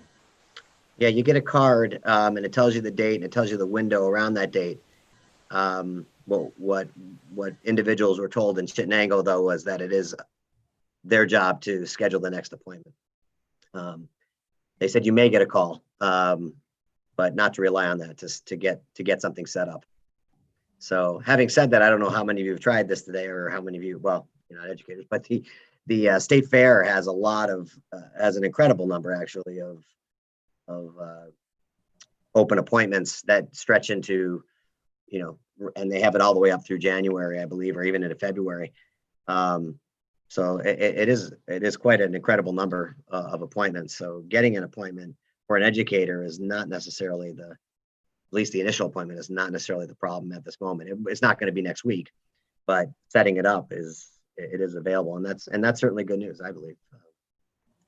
I'll just add real quick that we were able to sign up 2 elderly parents for the state fairgrounds this Wednesday and Friday, and I'd be happy to report on our experience.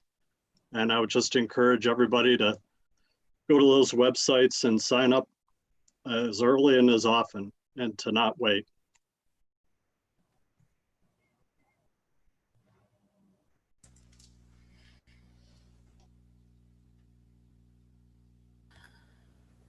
So this extends to every district employee, is that correct? Every district Yes. employee falls under an educator and wouldn't be. Correct.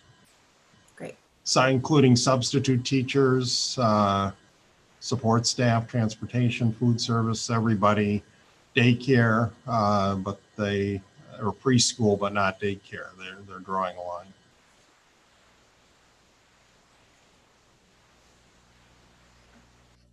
All right, I'm just going over the list here. I want to make sure we didn't miss any questions. So here's one. We've heard directly from several teachers about their understandable safety concerns and preference for remote learning in the current circumstances. Have you spoken with Mary Petroulis about this since the holidays to get a true sense of whether these are commonly held positions? That was one of Dan's. Yeah, that predated, of course, the email that we did get from Mary with quite a number of additional letters as well. Yeah, she tried to synthesize that. We meet on a regular basis. She's always keeping me posted. And we're trying to continue the dialogue going forward, such as I know our speaker during public comment wants to know what the plan is going forward. And in their letters, the faculty have indicated that they'd like to be more involved. So we do want a collaborative partnership going forward. As everybody recalls, things were a little rushed this summer with the guidance coming out in mid-July. You may recall that the governor promised his in mid-June and the regents in mid-July. They both hit mid-July, and we had to have our reopening plan in by July 30th. And then we spent most of August with our advisory committees. As you're aware, the governor was telling parents and educators to be cautious and take a look at the reopening plans and going forward. So time was of the essence. We did move forward, but I think now there's an opportunity to involve the educators like we didn't have quite the opportunity to do so beyond those advisory committee meetings, beyond those building site-based planning team meetings. So is there a way to involve that discussion going forward? I mean, we think that, you know, even with the vaccine, there'll be some residual effects. So hopefully as guidance is relaxed, perhaps the social distancing, that mask wearing may still be part of the future going forward. We just do not know at this point, but it certainly isn't going to hurt to start to have some of those conversations going forward. I had a question about our student athletes. So I know a lot of our students are participating in the private leagues, but in terms of students who can't afford those opportunities, I was wondering, because I think there are students who rely on college scholarships, athletic college scholarships.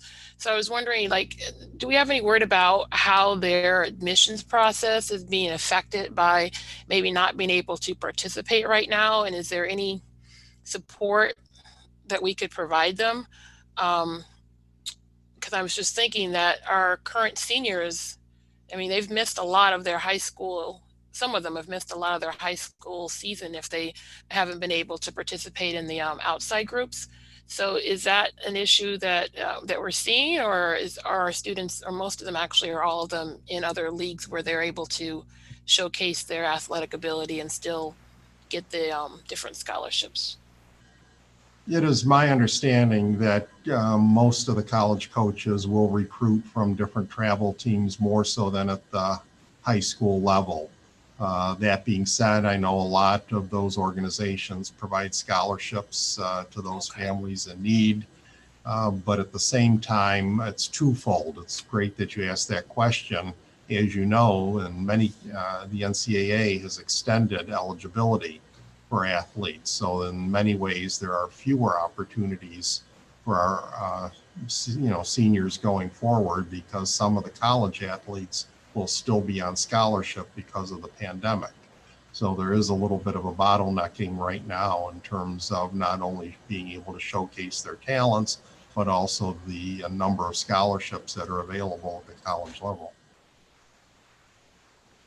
I'll just add in, as a parent of a senior athlete, it's definitely impacted not just this year's seniors, but this year's juniors as well, because juniors is the big look year, and for seniors, their fall and winter semesters were really their last big shots to get in, whether it's times or just presence and video, and there's definitely been an impact on quite a number of them. And I do just wonder, I haven't reached out to them directly. I don't know if Mr. Sugar has, but if there's been any discussions between Mr. Sugar and the Booster Club about whether there were any opportunities to supplement perhaps some scholarship funding for some of the outside sports that are allowed for the students that have not been able to do it on the school programs because of the shutdowns. I can check into that. I haven't heard anything from Mr. Sugar in that regard. We are following the New York State Public High School Athletic Association, as you're aware of. Oh, yeah. And certainly Section 3 governs us locally here. So we are proceeding with those low-risk sports right now in terms of boys swimming and bowling. And Yeah, I just wonder if there's Yeah. I just wonder if there's an opportunity that maybe we can reach out and aid some of the students, because there are other sports that are not happening on a scholastic level that are certainly happening on a club level, and it's just another opportunity to help some of the students that are maybe not financially able to do so on their own. Yeah, I can't speak for the boosters, but I do know a lot of these other organizations, whether it's soccer or lacrosse, provide scholarships available for families in need.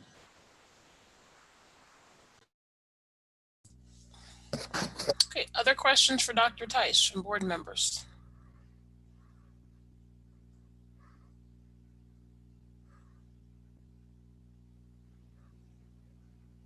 So Okay. I'll just close with one last, I'm sorry, I'm just waiting for others. I don't want to monopolize it. Can we just speak just real briefly just to communications in general?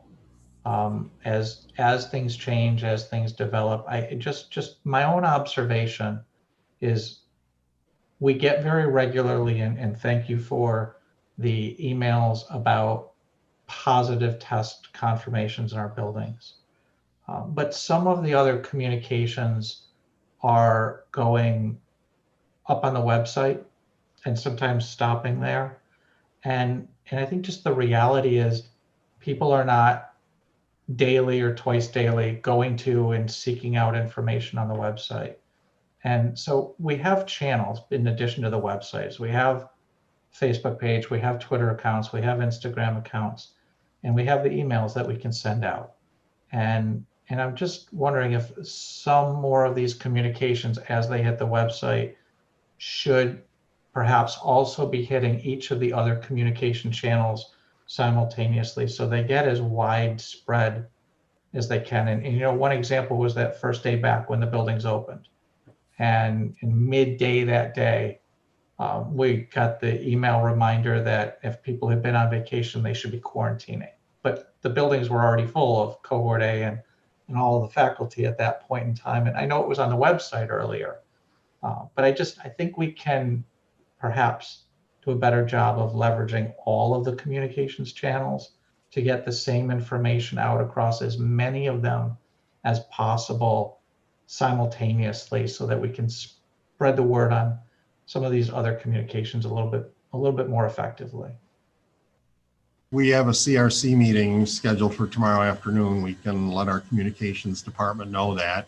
In addition, from the faculty, we'd like to get the positive news out too. Sometimes it just seems doom and gloom in terms of the counts and who's in quarantine or who's in isolation and who tested positive. But I think we got to get the good news out because there's a lot of good things happening and we've learned so much. I mean, like I said earlier, there are things that we're doing now because we have to, necessity being the mother of invention. But I think to administrator, faculty member alike, there's opportunities to continue some of the use of technology and the different techniques that we've been using into the future.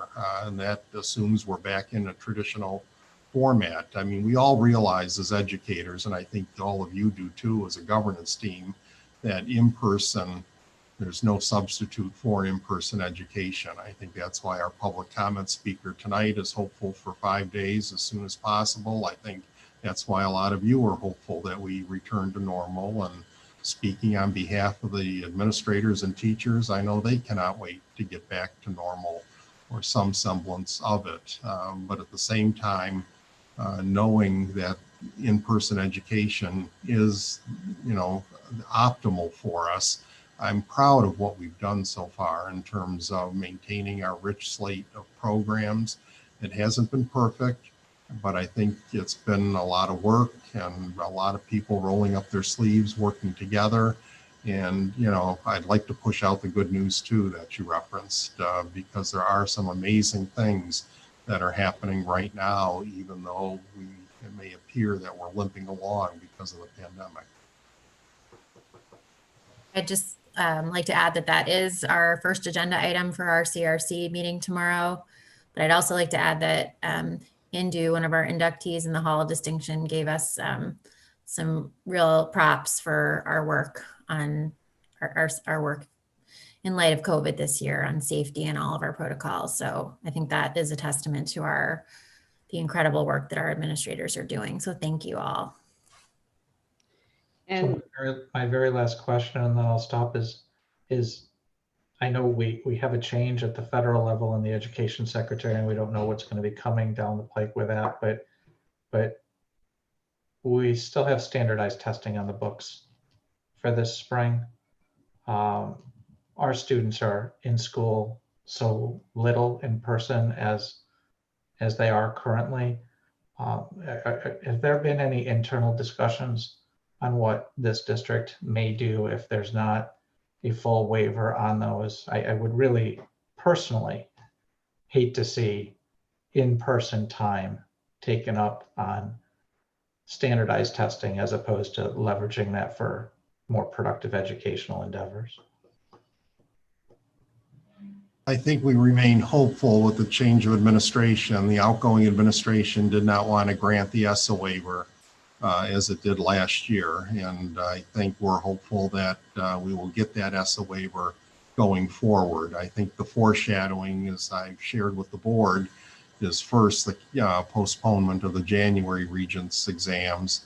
And as you know, too, the state has indicated loosening the requirement for the number of labs that our students have to sit for in science. So I think there's enough foreshadowing to indicate that, yes, not just for FM, but for a lot of districts, this isn't optimal. And even if you wanted to measure, what are you exactly measuring in a less than optimal situation? So you're right. I would be nice that that business gets taken care of as soon as possible, so that we can focus on more important aspects of the education. That being said, even when the ESSA waiver was granted last year, I believe the governor did not sign the executive order, as you know, until late May, early June, as far as the APPR, the annual professional performance review for the teachers and the principals. So it would be nice to get all of that taken care of in a more timely fashion this year. Dr. Tice, could I ask that I just take a moment? I probably never get this chance again, and I want to commend two staff members. Although it may sound as though with 50 subs needed a day, or 50 to 55 teacher and teaching assistant subs needed, that is a lower number than previous years. But the difference, of course, is that we have fewer subs because of the situation who are able to come in, or maybe willing to come in. And our weekends and our nights have been spent texting and working together.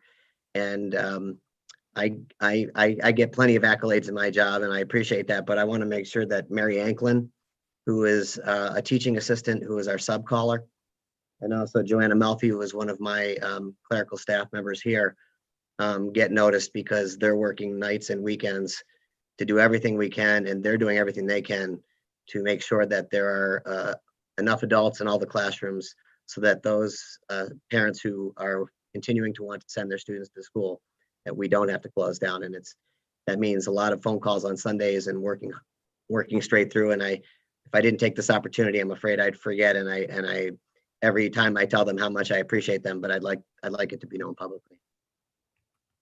Thank you. Thank you. Thank you to them. Okay, I think I saw Elena. Did you have a question? Yeah, Marissa, was going to be a comment, but it's okay. The opportunity was lost, to be honest with you. I'm not going to be, I don't want to be repetitive with things that have already been stated. So I will leave well enough alone, and just thank everyone again for everything that you have done and for answering our questions. I know a lot of us had overlap questions. It has been grueling, and this entire board is very appreciative of everything that our faculty, staff, administrators are doing to keep us going on this path with the schools open in our hybrid learning model, and waiting for the day where we can be there 5 days a week. Well said. I think everyone wants to be back in school. Very. If you had any doubt, all the mad rush of teachers to get vaccines today should definitely let you know everybody wants to be back in school. And thank you very much, Dr. Tice. It's not easy steering the ship, especially during a pandemic. So thank you very much for that as well. Okay, very good discussion. Next item on the agenda, and before I get to that, I have to apologize because we don't have committee reports on the agenda for this evening to try to keep things flowing, but we never want to miss an opportunity to hear from our student board member. So if you guys will indulge me, and can I get a motion to amend the agenda at this point to add item 5.04, which would be a report from Lucy. That will be the only committee or representative report this evening. Is there a motion to do that? Thank you, Dan. I think it was Dan, and then second from Jason. Any discussion? Those in favor, please raise your hand and indicate aye. Aye. Anyone opposed or abstaining? All right, thank you all so much. All right, going back, item 4.01, approval of minutes from Monday, December 14th, regular board meeting. Is there a motion to approve the minutes? Thank you, Sherry, and a second from Mark. Any discussion? Yeah, just real briefly, I sent out an email earlier today to everybody to try to expedite just a change to one section of this about the discussion about the legal issues surrounding the logo.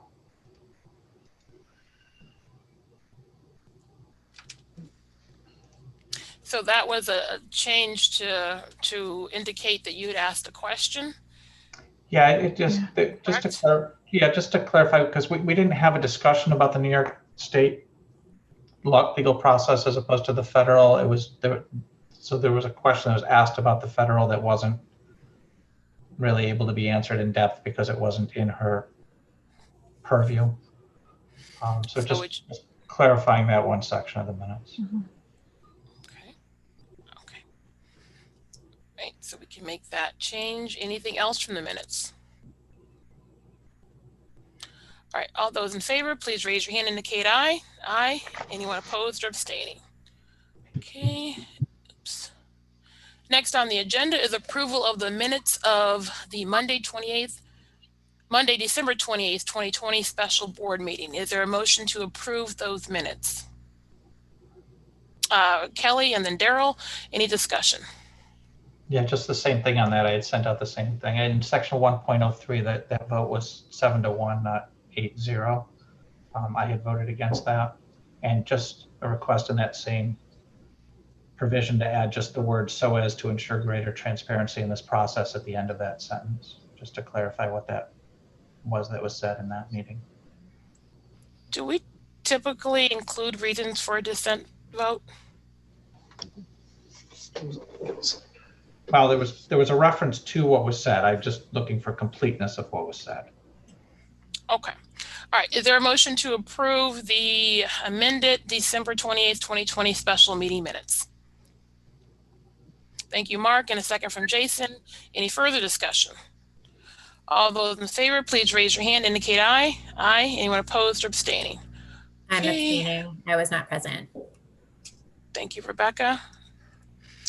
Item 4.03, personnel actions. Is there a motion that it be resolved that the Board of Education of Fayetteville-Manlius School District approve the following personnel actions as recommended by the superintendent? Thank you, Daryl, and a second from Kelly. All those in favor, please raise your hand, indicate aye. Aye. Anyone opposed or abstaining? All right, next item 4.04. Policies in first reading.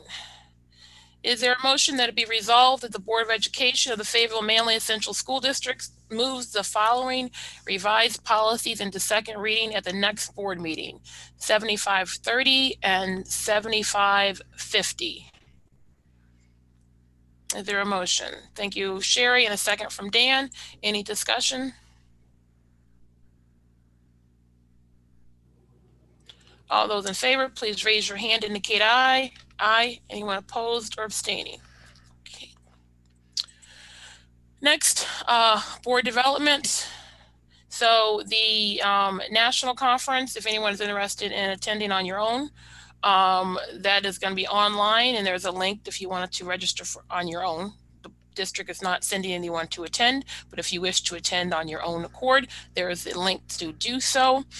Please, I hope everyone has noted on their calendars the February 22nd date for our board retreat. The DEI subcommittee had a very good meeting on last week. I can't remember the exact date. I believe it was last Monday or Tuesday.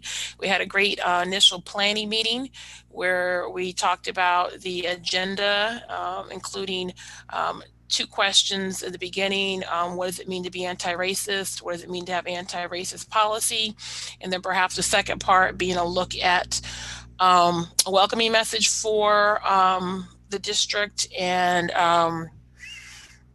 we also wanted to have Dr. Brown come back to facilitate, and he has agreed to do that. And he will be meeting with the DEI subcommittee to do additional planning this month. So DEI subcommittee, Sarah will be sending out a doodle to get a couple dates that we can offer to Dr. Brown to have that meeting with the committee to finalize the agenda for the committee meeting. Everybody should have got their onboard in the mail by now. And they have an entire section, I just picked up the wrong edition of it, on DEI issues. So please be sure to check that out as well. That came in the mail actually the same day as our DEI meeting last week. Nancy, do we have a time on that retreat yet?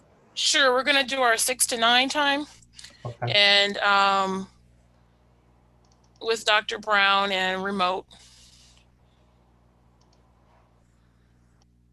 Okay. Anybody else from the DEI committee who was present wish to add anything to that, to what I said? Did I miss anything? I think a piece of the agenda would be looking at the NISBA sample policy. That's right, yes. At least as a, not to craft policy in the retreat, but as kind of a launching off point. Okay, thank you, Rebecca. Daryl and Sherry, did you want to add anything? No, I think you did a good job. Thank you. Kelly? Good? Okay. All right. Working agenda items, don't have anything there. Excuse me, potential considerations for future meetings. Nope. Oh, and now Lucy. Hey, Lucy. Thank you for your patience. No problem. Good to see you too. So let's see. I had a couple people come up to me with different. Well, I've had some people tell me that teachers have been handing out a lot of work, and then I've had two completely different ends of the spectrum. So like some are handing out a lot of work, some are perfectly fine, and it's okay. So a few people have said to me that teachers should let students give feedback through like surveys or something, so they can like kind of evaluate how the teacher's doing. So, you know, you can get the perspectives from the students. And I think today they set new restrictions on wellness breaks. So like if you don't have a lunch, you're limited mass time. And someone came up to me today and said that they don't feel pressured by other students to keep their mask on, but they don't want to take a break because everybody else in the room has their mask on, if that makes sense. So like, it's like they're almost pressured to keep it on even if they do need a break. I also heard a few things about a mental health break during wellness. So like something like watching a movie or taking surveys about, you know, what's going on in the school. And then one other thing I heard was from FM Truths. They were wondering what the plans were for Black History Month and wanted to know the updates on the next retreat. And then the last thing I have is, since contact tracing seems to be a bit behind, a few people came up to me and asked, is the school coming up with a safer alternate way to trace people quickly and more efficiently?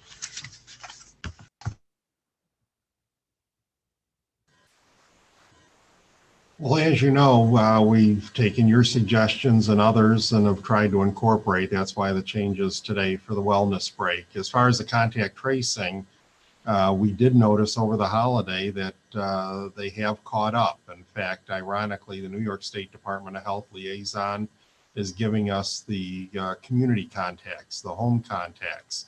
So in other words, transmission not at school, but at home. And they're just keeping us aware. We had a list today, I believe Ms. Gridley spoke to the individual in terms of finding out the quarantines for the home contacts. So it is something that we're constantly working on and going forward. So we appreciate the feedback, and as always.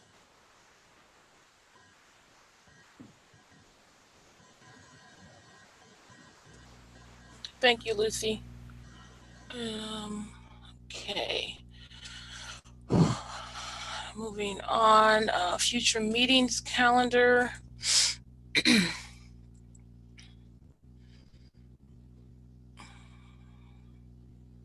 Okay. And dates to remember. No dates to remember yet. Consent agenda. Is there a motion to approve the consent agenda as presented? Thank you, Mark. And a second from Daryl. All those in favor, please raise your hand, indicate aye. Aye. Anyone opposed or abstaining? Okay. Wow, we are actually on time, I believe, I dare say. All right, so we have an executive session proposed for this time for the purpose of discussing the employment history of a particular individual. Make sure I'm not forgetting anything.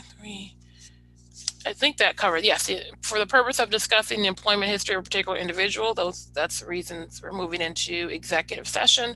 So for the public, we will be in executive session probably for at least an hour and a half, hopefully just an hour and a half. And there will not be any public part of the meeting after that. We'll be adjourning right after executive session, so there are no more agenda items.